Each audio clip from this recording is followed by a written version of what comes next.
Assalamualaikum warahmatullahi wabarakatuh. Sahabat YouTube semuanya, apa kabarnya hari ini? Mudah-mudahan dalam keadaan sehat. Amin ya robbal alamin.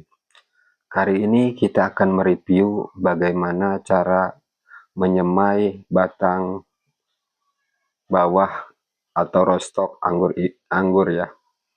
Nah, kali ini kita persiapkan, ini ada batang bawah yang masih dibungkus, kemudian lilin, ada bawang, ada gunting, juga ada teko yang berisi air ya. Bagaimana cara menyemai batang bawah? Mari kita saksikan video ini ya, teman-teman semua. Tuh, ada air ya. Air sudah kita siapkan untuk merendam batang bawah. Nah, kali ini teman-teman semuanya, mari kita buka paket rootstocknya ya. Kebetulan ini habis beli. Nah, kita buka rootstock atau batang bawah anggur ya.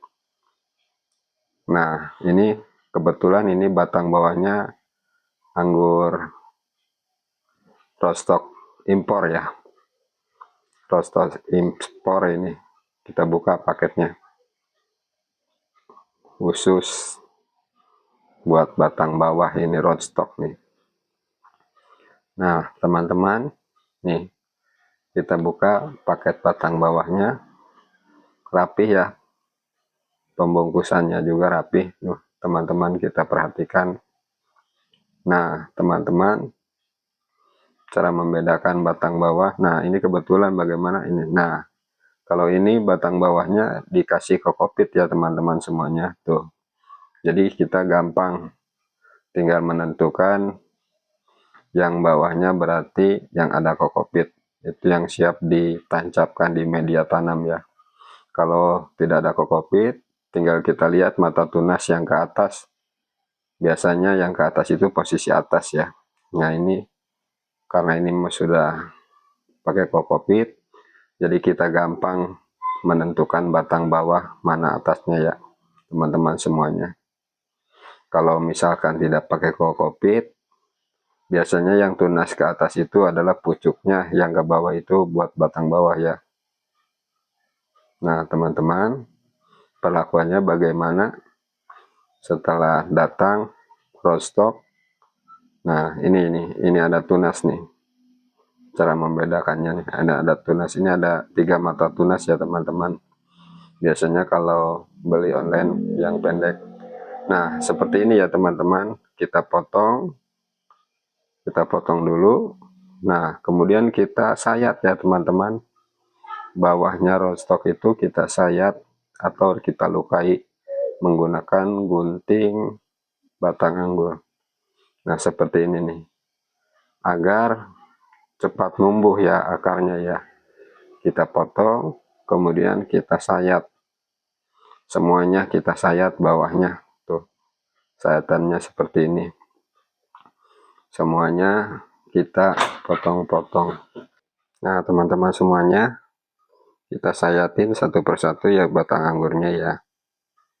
Semuanya kita sayat atau kita lukai agar cepat numbuh akar ya. Nah, sebelum semai, usahakan sebelum disambung kita semai dulu ya. Jadi jangan dulu disambung nih. Kita semai dulu seperti ini. Nah, ini udah kita sayat semua. Udah semuanya rootstock udah kita sayat ya teman-teman. Tuh, kita lihat semuanya sudah disayat. Rootstock buat batang bawah anggur ini udah kita sayat. Setelah kita sayat, kita rapihkan. Nah, baru kita langkah yang berikutnya ya teman-teman semuanya.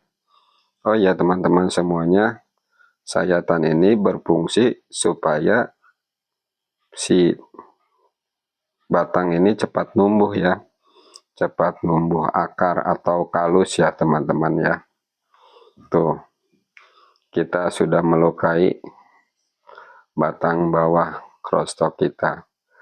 Nah, teman-teman semuanya, setelah kita lukai, kita langkah berikutnya yaitu kita siapkan bawang merah ya teman-teman. Kita bawangnya ada 3 ya teman-teman. Bawang ini fungsinya untuk apa? fungsinya sebagai zat penumbuh ya, zat perangsang akar atau zat penumbuh. Nah, kita tumbuk dulu bawangnya ya teman-teman tuh. Karena alatnya nggak ada, terpaksa saya pakai gunting anggur ya teman-teman, nggak apa-apa tuh, sampai loncat-loncat tuh bawangnya ya teman-teman semuanya. Kalau ada alatnya bisa pakai ulekan atau apa saja ya. Ini karena saya ulekannya nggak ada, adanya gunting, saya gunakan gunting ya. Nih. Nah, setelah kita tumbuk-tumbuk, juga kita hancurin pakai gunting, baru kita celupin ke dalam air ya teman-teman. Kemudian kita aduk. Ini adalah sebagai zat perangsang akar secara alami ya. Bawang merah memang tergolong cukup bagus untuk penumbuh akar ya teman-teman semuanya. Bahkan kalau kita mau mencangkok, kita juga bisa mengoleskan bawang merah. Nah teman-teman, setelah dimasukkan ke dalam teko, kita celupkan roastok satu persatu ya. Kita rendam selama, kalau saya sekitar 30 menit ya. Roastoknya selama 30 menit direndam di air bawang merah ya teman-teman semuanya. Tuh, kita rendam selama 30 menit. Nah, selama 30 menit kita rendam bawang merah, sekalian kita siapkan untuk media tanamnya ya teman-teman. Nah, biasanya kalau roastok ini setelah kita rendam, langsung kita siapkan langkah berikutnya ya teman-teman.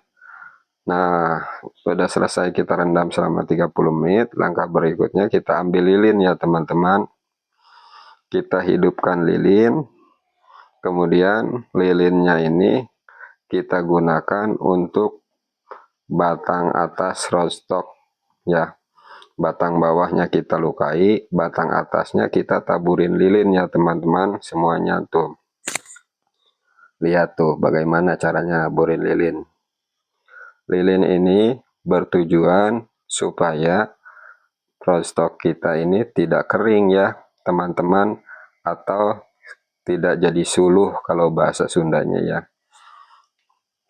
Jadi roastok ini supaya tidak kering, maka kita harus mengasih lilin ya teman-teman tuh. Jadi supaya roastoknya tidak kering atau tidak jadi kayu bakar ketika ditancapkan. Nah, setelah kita kasih lilin semuanya, roastok kita tuh dikasih lilin ya teman-teman semuanya ya, atasnya tuh. Kita lihat, udah saya kasih lilin semuanya, udah rapi ya teman-teman semuanya, udah saya kasih lilin. Tujuannya, nah itu seperti tadi. Nah, baru kita siapkan media tanam ya teman-teman. Nah, kita tancapkan batang yang dilukai tadi, yang direndam bawang itu ya. Kita tancapkan di media tanam. Media tanamnya dari apa sih? Media tanamnya dari sekam bakar, sekam lapuk, sama kohe kambing ya teman-teman. Tuh, kita tancapkan ya. Diusahakan media tanamnya harus basah ya teman-teman. Biar tujuannya supaya lembab, akar cepat tumbuh. Jadi sebelum kita tancapkan, tadi kita siram ya teman-teman semuanya. Tuh, setelah kita tancapkan, usahakan agar renggang ya teman-teman. Tuh, kita tancapkan semuanya. Kita tancapkan roastoknya semuanya satu persatu ya teman-teman. Nah, kita tancapkan semua, udah 2 polybag. Nah, setelah kita tancapkan, kita air bawangnya daripada kebuang, kita siramin ya teman-teman ke media tadi. Nah, teman-teman semuanya, setelah kita tancapkan, kita siramin, usahakan roastok kita disimpan atau ditempatkan di tempat yang teduh ya, jangan ditempatkan di sinar matahari full. Jadi kita tempatkan, usahakan yang teduh. Teman-teman semuanya, biasanya 2 minggu baru roastok ini akan muncul tunas ya. Kalau sudah muncul tunas 2 minggu, baru kita lakukan sambung dengan jenis impor ya teman-teman. Terima kasih sudah menonton channel saya. Jangan lupa like, subscribe, dan komen. Wassalamualaikum warahmatullahi wabarakatuh.